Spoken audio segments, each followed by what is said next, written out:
नाजरीन आदाब, बात से बात निकले प्रोग्राम में आपका खैर मकदम है। मैं हूं आपका होस्ट मुश्ताक बरक। आज हम रूबरू करेंगे एक ऐसे शख्स से जिनको हमने बचपन में टीवी पे देखा है। वो दिलकश चेहरा, वो खूबसूरत आवाज़, वो पावरफुल एक्सप्रेशन।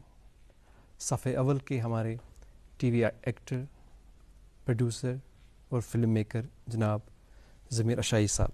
ज़मीर साहब, शो में आपका खैर मकदम है। जनाब बहुत बहुत शुक्रिया यहाँ बुलाने के लिए। जानना चाहेंगे आपका जो एक्टिंग जो आपने ऑप्ट किया, ये कैसे इंस्पायर हो गए आप एक्टिंग में? एक्टिंग में कैसे इंस्पायर? जी, देखिए ऐसा है, बचपन में आदमी को पता नहीं रहता कि उसे क्या करना है। मैं जब छोटा था तो मैं शीशे के सामने जाके बड़े खराफात करता था और जहन में ये था कि शायद मैं एक्टर बन सकता हूँ, अगर मैं कोशिश करूँगा तो एक्टर बन सकता हूँ, लेकिन प्लेटफॉर्म नहीं था। फिर एक दो चक्कर मारे यहाँ दूरदर्शन में, यहाँ के कई प्रोड्यूसर से मिले, उन्होंने कहा नहीं भैया इसे कैसे कर सकते हो, उसके लिए तो ऑडिशन देना है और जब आप उस ऑडिशन को पास करेंगे उसके बाद ही आपको बुलाया जाएगा। उसके बाद मैंने कहा कि सर कोई ऐसा प्रोड्यूसर नहीं है कि बगैर ऑडिशन के कोई मुझे शॉर्टकट में कोई रास्ता वास्ता बताए। उन्होंने कहा फिर ऐसा करो, यहाँ एक यूथ प्रोग्राम होता है, अगर आप में कोई सलाहियत है तो जाके प्रोड्यूसर को कह दो, हो सकता है कि आपकी सलाहियत को देखकर या आपका वो आइटम देखकर या प्रोग्राम देखकर वो आपको बुक करेंगे, तो आपको मौका मिलेगा एंट्री का। जी। मैंने कहा ये तो अच्छा है। यहाँ काफ़ी प्रोड्यूसर साहिबान थे, तो यूथ प्रोग्राम में प्रोड्यूसर करते थे, उनसे मैं जाके मिला, बोला हाँ बोलिए। मैंने कहा सर मेरा नाम ज़मीर है और मैं कुछ करना चाहता हूँ। मैं तो बेसिकली ड्रामा करना चाहता हूँ, लेकिन मैं चाहता हूँ कि शुरुआत हो जाए इसी यूथ प्रोग्राम से। अच्छा, यूथ प्रोग्राम से शुरू करना चाहते हो तो क्या आइटम पेश करोगे, बोलो। मेरे जहन में कुछ आया नहीं, मैं क्या बोलूँ, मेंटली तैयार भी नहीं था। मैंने कहा सर मैं गाना गा सकता हूँ। ये कौन सा साल था? इट वाज 70s में था। अच्छा अच्छा अच्छा। 75, 76, 74 कुछ ऐसा ही। मैं बेसिकली फिर पास को याद नहीं रखता हूँ कब शुरुआत करी। तो उसके बाद क्या हुआ, तो प्रोड्यूसर ने कहा हाँ क्या गाएंगे आप। मैंने कहा सर एक मेरे दोस्त हैं बशीर दादा साहब जी, उन्होंने एक गज़ल लिखी है, मैं उससे गाऊंगा। कहा भाई आपको रिदम विदम का कुछ पता है, कैसे गाओगे ये वो, ज़रा आप जाके वहाँ पे बैठते हैं ये लोग म्यूज़िक वाले तबला वबला, उधर जाके हम उनसे बाद में पूछते हैं। मैं वहाँ गया, उनको सुनाया मैंने, तो उन्होंने कहा ठीक है, यूथ के लिए तो ये ठीक है, you are not a professional singer, youth में चलिए जी हो जाएगा। उन्होंने प्रोड्यूसर को कहा कि हाँ ठीक है, he is a good boy, तो मुझे मौका मिल गया। वो गाना लोगों को पसंद आ गया। मैं खुद हैरान हो गया कि मेरी आवाज़ भी ठीक ठाक ही है। जब मैंने खुद देखा तो मुझे अच्छा लगा। उसके बाद मैं फिर आ गया उसके पास, प्रोड्यूसर ने कहा भाई हमें अच्छा लगा, लोगों को भी अच्छा लगा है, कुछ और एक आइटम लेकर आओ। तो मैं एक आइटम और लेके आया। मेरे जहन में आया कि मैं मिमिक्री बहुत अच्छी करता हूँ, मैं एक्टर्स की कॉपी बहुत करता था। तो वो यहाँ किसी ने कश्मीर में तब तक वो सब करा भी नहीं था। तो मैं जब गया प्रोड्यूसर के पास, उसको मैंने कहा कि सर इस एक्टर की कॉपी करूँगा, इसकी करूँगा, आइटम दिया 10 मिनट का। तो वो हैरान हो गया, उसने कहा भाई परसों आपको पहले यही करना था, ये तो बड़ी ज़बरदस्त एक्टिंग करते हो आप। एनीवे मुझे ये नहीं कहना, टाइम बड़ा अच्छा था मेरे लिए, बिल्कुल जो भी काम मैं करता था वो अच्छा होता था। मैंने मिमिक्री की, वो टेलीकास्ट हो गई वो। और उसके बाद फारूक नाजकी साहब मुझे सामने मिले यहाँ दूरदर्शन में। उसने मुझे बुलाया, कहा मिज़ान का मसाना सर उन्हें वो कुछ मुस्तैश नाजकी साहब फारूक नाजकी हैं आप, उन्हें आप मेरे कमरे में आ जाना। मैं उनके कमरे में गया। उन्होंने कहा देखो मैं बाहर से ट्रेनिंग करके आया हूँ, वहाँ पे एक ड्रामा होता है, वो किस्मों में होता है, उसे सीरियल कहते हैं जी। तब सीरियल का कॉन्सेप्ट नहीं था यहाँ पे। तो नाज़की साहब ने मुझे बुलाया, उसके लिए कहा आप हीरो का रोल करिए इसमें। जी। मैंने कहा सर मैं हीरो के लायक नहीं हूँ, मुझे आप छोटा मोटा रोल दीजिए जब तक कॉन्फिडेंस आएगी। कहा नहीं, यू आर वेरी कॉन्फिडेंट, मुझे पता है आप में कॉन्फिडेंस है, इसीलिए तो मैं कह रहा हूँ तुम ही कर सकते हो। तो हुआ क्या, सबसे बड़ा उसको हादसा ही कहेंगे, उन्होंने मुझे स्क्रिप्ट दिया जी। स्क्रिप्ट देने के बाद मैं उससे पढ़ने की कोशिश कर रहा हूँ, मुझसे पढ़ा नहीं जाता। अच्छा, वो कश्मीरी में होगा? वो कश्मीरी में था जी।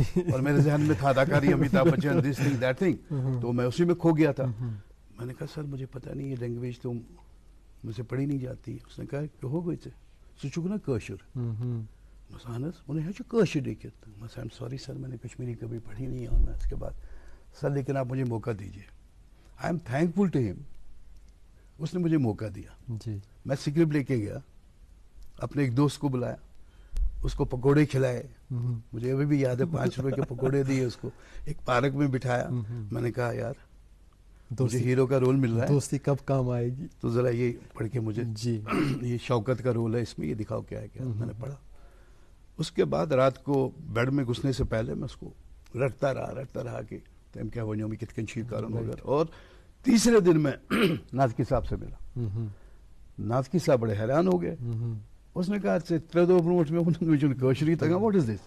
मैंने कहा सर मैंने मेहनत की अपने हिसाब से, आप देखिए कि मैं आपके उस पर उतर सकता हूँ कि नहीं उतर सकता हूँ। तो शुक्र अल्लाह का उस सीरियल में फिर मैं हीरो बन गया। आप Seema was the name of the serial. उसके बाद नाजकी साहब ने जितने भी सीरियल्स किए, जितने भी ड्रामा किए, मैं कंटिन्यूसली उनके साथ काम करता रहा। तो उन्हीं की सरपरस्ती में मैंने बहुत कुछ सीखा और फिर आगे बढ़े।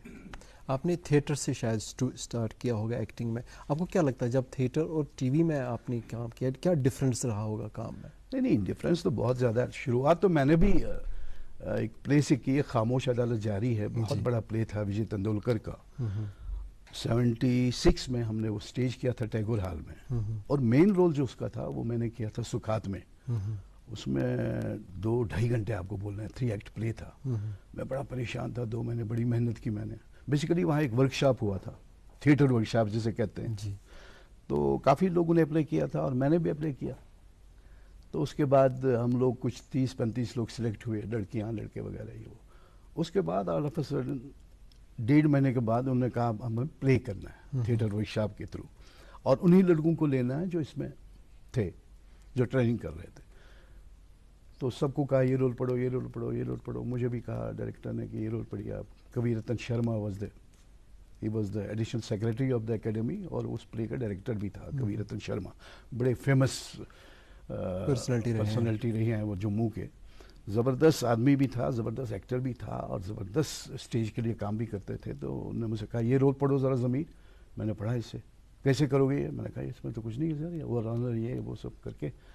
तो कहा यार this is good, you are selected. वही मैं कह रहा था ना कि जब आपकी शुरुआत अच्छी होती है, जब आप कुछ करते हैं या आपका टाइम सही होता है, तो हर चीज़ जो है वो आपकी सही दिशा में चलती है।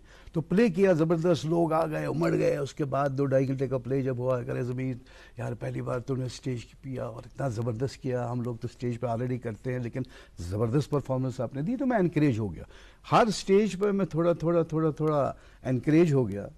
तो फिर टेलीविज़न में भी मुझे मौका मिला बहुत काम करने का, और यहाँ के प्रोड्यूसर्स ने भी मुझे बड़ा इनकरेज किया। उन्होंने कहा नहीं आप लोगों से जूनियर है, लेकिन इसकी फ़ीस हम बढ़ाएंगे, आप लोगों के बराबर कर देंगे।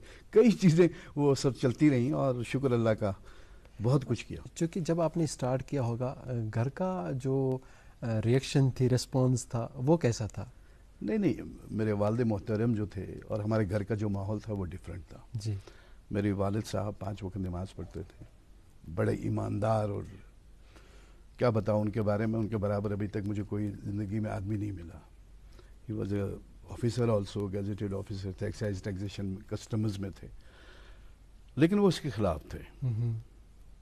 और मुझे एक्टिंग करनी थी, मैं बड़ा परेशान था शुरू, कैसे करूं, किसी न किसी को तो कहना है।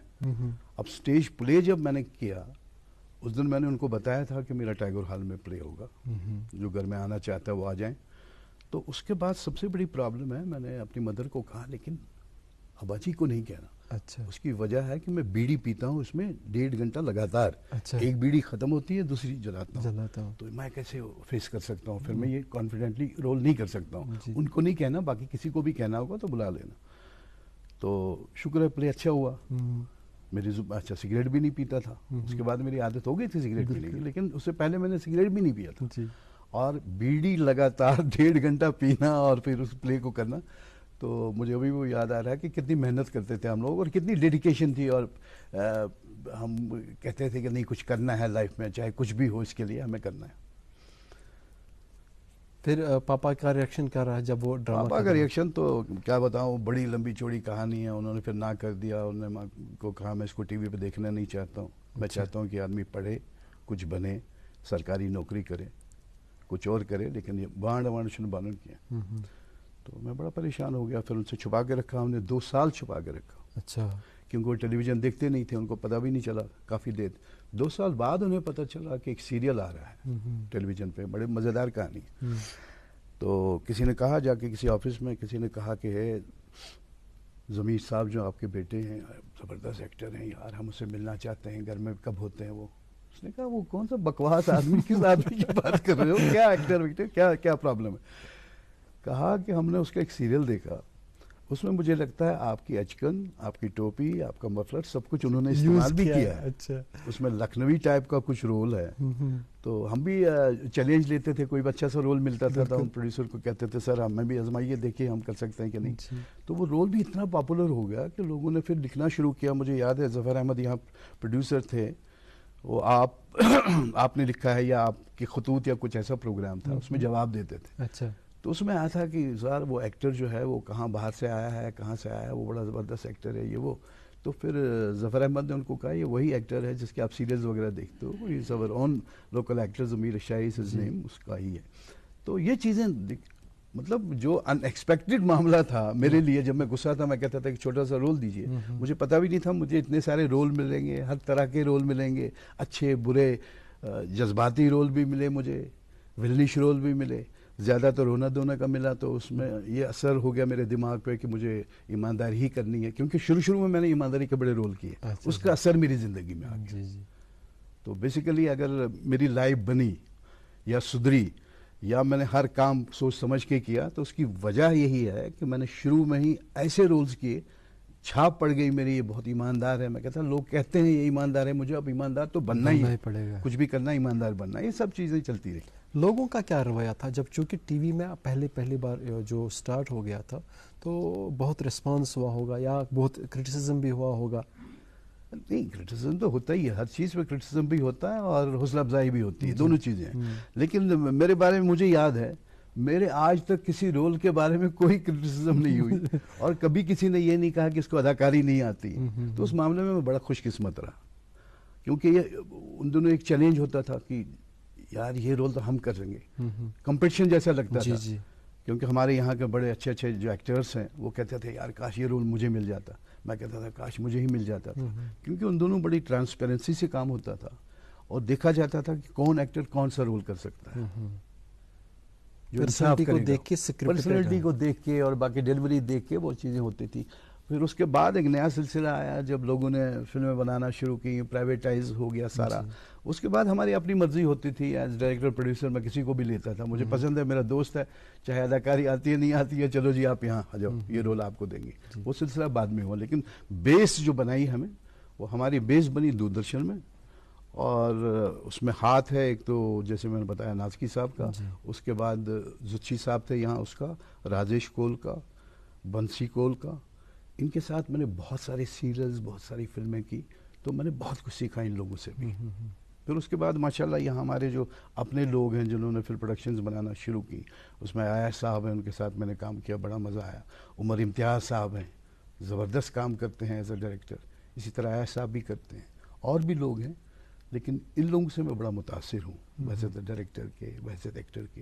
ये लोग काफ़ी सोचते हैं कुछ करने से पहले, सीन लेने से पहले 10 बार सोचेंगे कैमरा कहाँ रखेंगे, एक्टर से कैसे कहेंगे ये करने के लिए, डिलीवर करने के लिए। क्योंकि खुद भी एक्टर थे तो हमें भी आसानी होती थी, ऐसा मुझे समझाएं या उमर साहब समझाएं या कोई और समझाएं, तो हमें अच्छा लगता था कि एक्टर ही हमें समझा रहा है। बिल्कुल, क्योंकि उसको खुद भी पता है एक्टिंग क्या है, तो हमें आसानी भी होती थी उसमें। आपको क्या लगता है जो जितना टेक्नोलॉजी इन्वॉल्व होगी सिनेमाटोग्राफी में या सिनेमा में या फिल्म में, जो आपका वक्त था वह बहुत क्रिएटिव होती थी, तो क्या लगता है आपको हम कहाँ पहुँच रहे हैं? नहीं, अगर देखा जाए तो हम बहुत आगे बढ़ रहे हैं, ऐसा कुछ नहीं। टेक्निकली तो आजकल काफ़ी एडवांस माहौल है और कैमरा भी ऐसे आए हैं या लाइट्स ऐसी आई हैं, बड़ा आसान हो गया है हम लोगों के लिए काम करना। जो फिल्में बनाते हैं या सीरियल्स वगैरह बनाते हैं उनके लिए बड़ी आसानी है, और सेट्स भी अब इतने क्रिएटिव होते हैं। पहले हम सोचते थे कि सेट कैसा खड़ा करें, कैसे बनाएं इसको, लेकिन अब तो बड़ा आसान हो गया मामला। ये जो डिजिटल रेवोल्यूशन आ गया, इससे बहुत कुछ हुआ।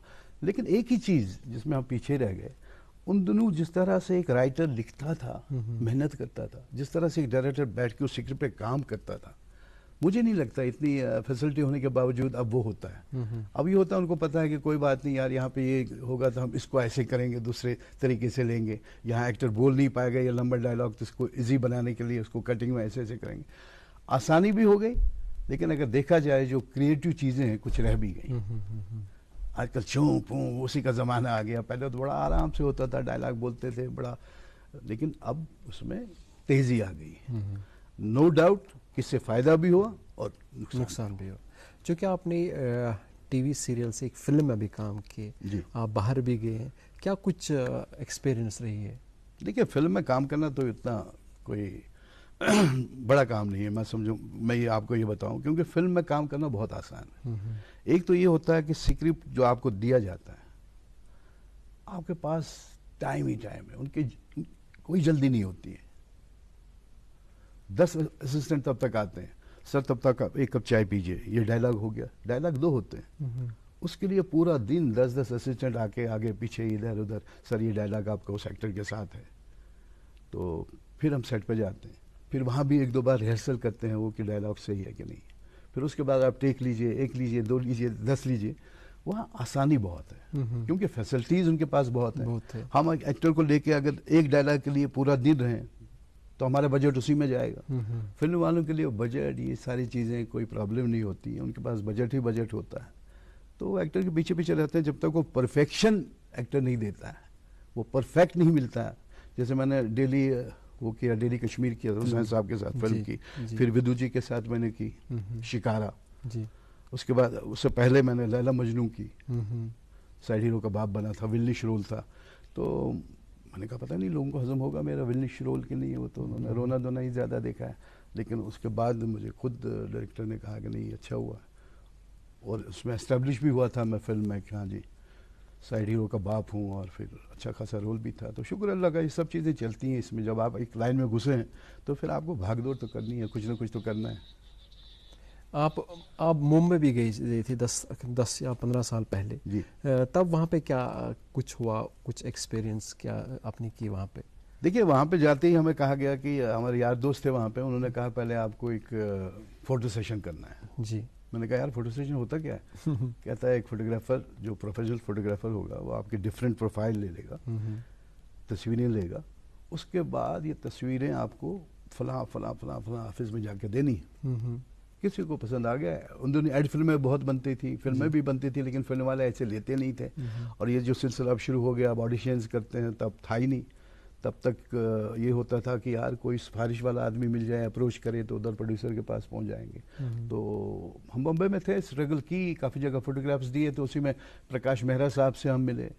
उन्होंने एक फिल्म शुरू करनी थी लावारिस, तो लावारिस में हमें और तारिक जावेद साहब को लिया गया, हम यहाँ आ गए। अमिताभ बच्चन जी से मुलाकात हो गई, उनके साथ उठे बैठे, और बहुत सारे एक्टर थे, यूनुस परवेज़ वगैरह, जिनको हमारे साथ बड़ी दोस्ती वोस्ती हो गई।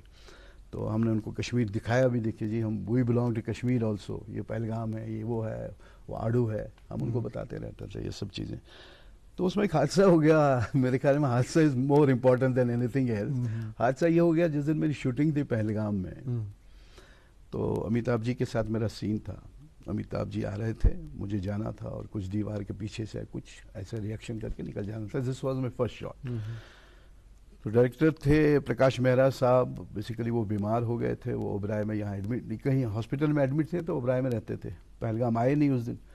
तो उनके असिस्टेंट थे, तो उन्होंने मुझसे कहा ये ज़मीर ऐसे करना है, फिर ऐसे करना है। अमिताभ जी आ गए, और मैंने कहा sir I want to ask you one thing, आपने बताया नहीं कि मैं किस मूड में आ रहा हूँ, व्हाट्स माई प्रीवियस मूड, बिल्कुल मेरा जो पीछे सीन गया है वो कैसा था। He immediately reacted to it. He said, "You are not a hero of the film. You are asking me this thing.